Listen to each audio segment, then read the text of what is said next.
ಇವತ್ತಿನ ಕಾರ್ಯಕ್ರಮದಲ್ಲಿ ನಾವು ಭಾಗವಹಿಸಿದ್ದೀವಿ. ಏನು ಅಂತಂದರೆ ಇವತ್ತಿನ ಕಾರ್ಯಕ್ರಮ ಮಹದೇವಪುರ ಮತ್ತು ಬೆಂಗಳೂರು ದಕ್ಷಿಣ ವಿಧಾನಸಭಾ ಕ್ಷೇತ್ರದಲ್ಲಿ ವಿವಿಧ ಕರ್ನಾಟಕದ ಎಲ್ಲೆಡೆ ಎಲ್ಲ ಕಡೆನೂ ಓಟು ಸ್ಕ್ಯಾಮ್ ಆಗ್ತಾಯಿದೆ.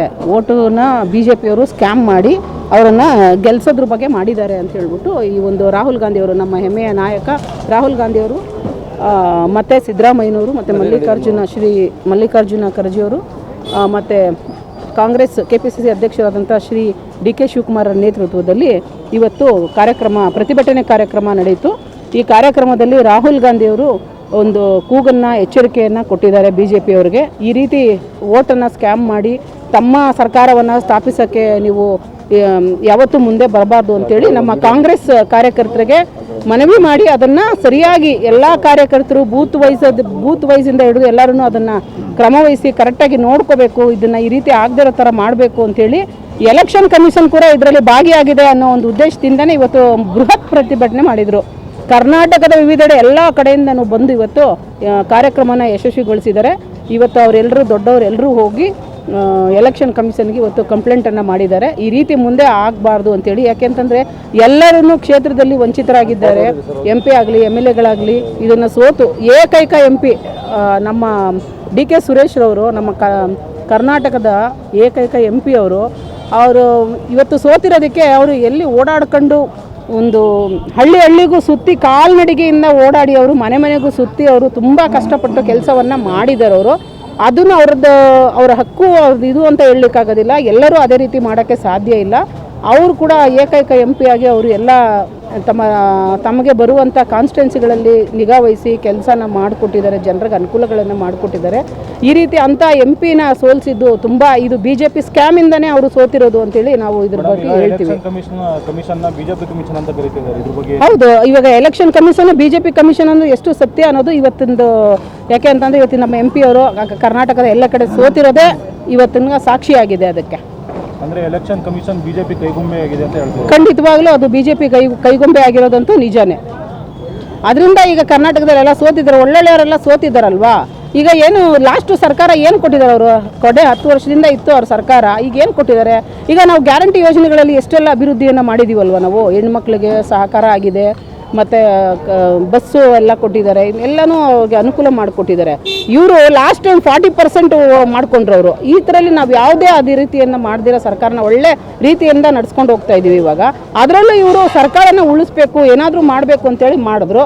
ಆದರೆ ಜನತೆ ಈ ಸಲ ಬಂದು ಎಲ್ಲ ಓಟನ್ನು ನಮಗೆ ಕೊಟ್ಟು ನಮ್ಮ ಕಾಂಗ್ರೆಸ್ ಸ್ಥಾಪನೆಗೋಸ್ಕರ ಅದನ್ನು ನಮಗೆ ಅನುಕೂಲ ಮಾಡಿಕೊಟ್ಟಿದ್ದಾರೆ ಜನತೆ. ಅವರಿಗೆ ಧನ್ಯವಾದಗಳು. ಇದರಿಂದ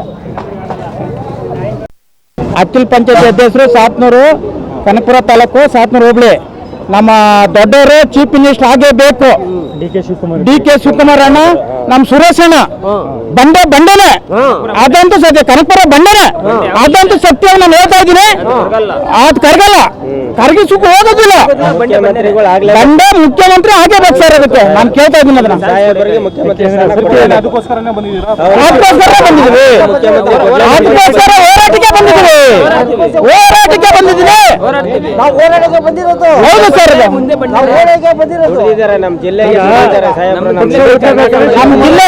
ಇಡೀ ಕರ್ನಾಟಕಕ್ಕೆ ನಮ್ಮ DK ಶಿವಕುಮಾರ್ ಸಾಹೇಬರು, ನಮ್ಮ DK ಸುರೇಶ್ ಸಾಹೇಬರು ದುಡಿದಿದ್ದಾರೆ. ಅವ್ರು ಮುಖ್ಯಮಂತ್ರಿ ಕೊಡ್ಲೇಬೇಕು. ದಯವಿಟ್ಟು ಆ ಸ್ಥಾನ ಕೊಟ್ಟೆ ನಮ್ಗೆ ಒಳ್ಳೇದಾಯ್ತು, ಇಡೀ ಕರ್ನಾಟಕಕ್ಕೆ ಒಳ್ಳೇದಾಯ್ತು ಅಂತ ನಾವು ಕೇಳ್ತಾ ಇದ್ದೀವಿ ಸರ್. ನಾವು ಉಪಾಧ್ಯಕ್ಷರು, ಕೊಡ್ಲೇಬೇಕು ಸರ್. ಸಿದ್ದರಾಮಯ್ಯ ಸಾಹೇಬರು ಕೊಡ್ಲೇಬೇಕು, ದಯವಿಟ್ಟು 2 ವರ್ಷ ಕೊಡ್ಲೇಬೇಕು ನಮ್ಮ ಸಾಹೇಬರಿಗೆ ಅವಕಾಶ ಕೊಡಿ ದಯವಿಟ್ಟು. ಇವಾಗ 7 ಸತಿ MLA ಬಿಟ್ಕೊಡ್ಬೇಕಲ್ಲ, ಬಿಟ್ಕೊಡಬೇಕು. ಸಿದ್ದರಾಮಯ್ಯ ಬಿಟ್ಕೊಟ್ಟಿರ್ಬೇಕು. ನಮ್ಮ ಅಣ್ಣರಿಗೆ ಸಿದ್ದರಾಮಯ್ಯ ಚೀಫ್ ಮಿನಿಸ್ಟರ್ ನೆಲ ಕಚ್ಚಿತ್ತು.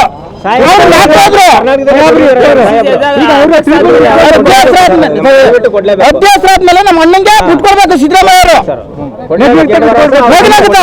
ಖುಷಿ ಮೇಲೆಲ್ಲ ಮೆದುನಗತ ಬಿಟ್ಕೊಡ್ಬೇಕು. ನಾವು ಟೋಟಲ್ ಅಧ್ಯಕ್ಷರು ಹೇಳ್ತಾ ಇದ್ರೆ ಅಖಿಲ ಪಂಚಾಯತ್ ಅವರು ಪ್ರತಿಭಾವನ ಬಗ್ಗೆ ಒಂದು ಹೇಳಕ್ಕೆ ಇಷ್ಟಪಡ್ತೀನಿ. ಇದು ಮಾಡಿರೋದು ಕಳ್ಳತನ ಒಪ್ಕೋತೀವಿ, ಅವೆಲ್ಲ ಮಾಡಬಾರ್ದಾಗಿತ್ತು. ಇನ್ನೊಂದೇನು ಮಾಡಬೇಕು ಅಂದರೆ ನಮ್ಮ ಕರ್ನಾಟಕದಲ್ಲಿ ಏನು ನಡೀತಾ ಇತ್ತು ಅದಕ್ಕೆ ಬೆಂಬಲ ಕೊಡಬೇಕು. ಬೆಂಬಲ ಏನು ಕೊಡ್ತೀವ ನಾವು, ಬೆಂಬಲ ಕೊಟ್ಟಷ್ಟು ರಾಜಕಾರಣಿಗಳಿಗೂ ಬೆಲೆ ಜಾಸ್ತಿ ಇರುತ್ತೆ. ಎಲ್ಲ ವ್ಯವಹಾರ ಮಾಡ್ತಾ ಇರೋದಕ್ಕೆ ನಮ್ಮೂರಲ್ಲಿ ಚೆನ್ನಾಗಿ ಮಾಡ್ತಾ ಇದ್ದಾರೆ ನಮ್ಮ ಸಾಹೇಬರು. ನಮ್ಮ ವ್ಯವಹಾರ ಅಂತ ಅಂದರೆ ನಮ್ಮ ಮನೆ ಊರು ಕೆಲಸಗಳು ಮೂರು ಕೆಲಸಗಳಾಗ್ಲಿ ಇನ್ನೊಂದಾಗ್ಲಿ ಮತ್ತೊಂದಾಗ್ಲಿ ಮಗ್ದೊಂದಾಗ್ಲಿ ಯಾರೇ ತೀರೋದ್ರೂ ಬರ್ತಾರೆ, ಬೇರೆ ಯಾರು ಬರಲ್ಲ. ಯಾರು ಬರ್ತಾರೆ? ನಮ್ಮೂರಿಗೆ ನಮ್ಮ ಡಿ ಕೆ ಸೂರ್ಯ ಅವರು ಬರ್ತಾರೆ, ಡಿ ಕೆ ಶಿವಕುಮಾರ್ ಅವರು ಬರ್ತಾರೆ, ಎಲ್ಲರೂ ಬರ್ತಾರೆ. ಸದಸ್ಯರು ತಗೊಂಡು ಎಲ್ಲರೂ ಬರ್ತಾರೆ. ಎಲ್ಲ ಬಂದು ನಿಂತ್ಕೊಂಡು ಬಂದು ಮುಗಿಸ್ಬಿಟ್ಟೆ ಹೋಗ್ತಾರೆ. ಅವ್ರು ಹಿಂದೆ ಅವ್ರು ಇವರು ಅಂತ ಏನಿಲ್ಲ. ನಮ್ಮ ಹತ್ರ ಎಲ್ಲ ಬಂದು ಎಲ್ಲ ನಿಂತ್ಬಿಟ್ಟೆ ಮಾಡ್ಬಿಟ್ಟು ಹೋಗ್ತಾರೆ. ಅದೊಂದು ಬೆಲೆ ಇದೆ ನಮಗೆ ಸರ್, ಅದೊಂದು ನಂಬಿಕೆ ಇದೆ. ಇವರು ಬಿಜೆಪಿ ಅವ್ರು ನೋಡಿದ್ರೆ ನಮ್ಗೇನು ಸತ್ರ ಸಾಯ್ತಾರೆ ಬಿಡಿ ಅಂತ ಒಂದು ಮಾತು ಹೇಳ್ತಾರೆ. JDS ಅವ್ರದ್ದು ಹಂಗೇನೆ, ಅವನು ಸತ್ರ ನಮ್ಗೇನು ಅಂತಾರೆ. MP ಮಂಜುನಾಥ್ ಸಾಹೇಬ್ರು ಗೆದ್ರು. ಏನ್ ಸರ್ ಕ್ಷೇತ್ರ ಆಗಿ ಒಂದು ಅಭಿವೃದ್ಧಿ ಮಾಡಿಲ್ಲ. ಏನ್ ಸರ್ ಯಾರಲ್ಲ ಆನೆ ಸತ್ರೆ ಆನೆ ಸತ್ರೆ ಅವ್ರು ಬಂದು ನೋಡಕ್ಕಿಲ್ಲ. ಏನು ಅಭಿವೃದ್ಧಿ ಇಲ್ಲ. ಏನಕ್ಕೆ ಸರ್ ಗೆಲ್ಸ್ಬೇಕು ಅವ್ರನ್ನ? ಯಾರು ಅಮಾಯಕರು ಓಟ್ ಹಾಕಿದ್ರು ಗೆದ್ರು. ಸಾಹೇಬ್ರನ್ನ ಸೋಲಿಸಿದ್ರು. ನೆಕ್ಸ್ಟ್ ಟೈಮ್ ಸಾಹೇಬ್ರೆ ಸರ್ ಗೆಲ್ಲೋದು. ಸುಮ್ಮನೆ ಸರ್ ಏನು ಸರ್ ಅಭಿವೃದ್ಧಿ ಮಾಡಿಲ್ಲ ಸರ್. ಸುಮ್ಮನೆ ಸರ್ ಏನ್ ಸರ್ ಸುಮ್ಮನೆ ಗೆಲ್ಸಿದ್ವಿ, ಓಟ್ ಹಾಕ್ತಿವಿ ಗೆಲ್ಸಿದ್ವಿ DK ಸುರೇಶ್ ಅವರು ಇದ್ದಾಗ ಚೆನ್ನಾಗಿತ್ತು ಸರ್. ಒಳ್ಳೆ ಸರ್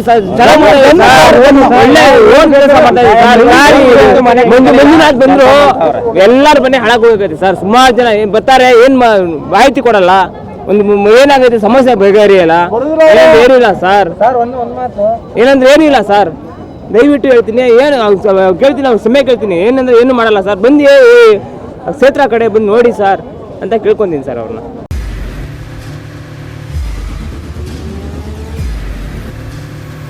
ಪ್ರಜಾಮಾರ್ಗ ನ್ಯೂಸ್, ಇದು ಜನಸಾಮಾನ್ಯರ ಧ್ವನಿ. ನಮಸ್ಕಾರ. ನೀವು ನೋಡ್ತಾ ಇದ್ದೀರಾ ಪ್ರಜಾಮಾರ್ಗ ನ್ಯೂಸ್. ರಾಷ್ಟ್ರದ ರಾಜ್ಯದ ರಾಜಕೀಯದ ಬಗ್ಗೆ ಹೆಚ್ಚಿನ ಸಿನಿಮಾ ಅಪ್ಡೇಟ್ಗಳಿಗಾಗಿ ಫಸ್ಟ್ ಲೈಕ್ ಮಾಡಿ, ಸಬ್ಸ್ಕ್ರೈಬ್ ಆಗಿ, ಹಾಗೆ ಫಾಲೋ ಕೂಡ ಮಾಡಬೇಕು.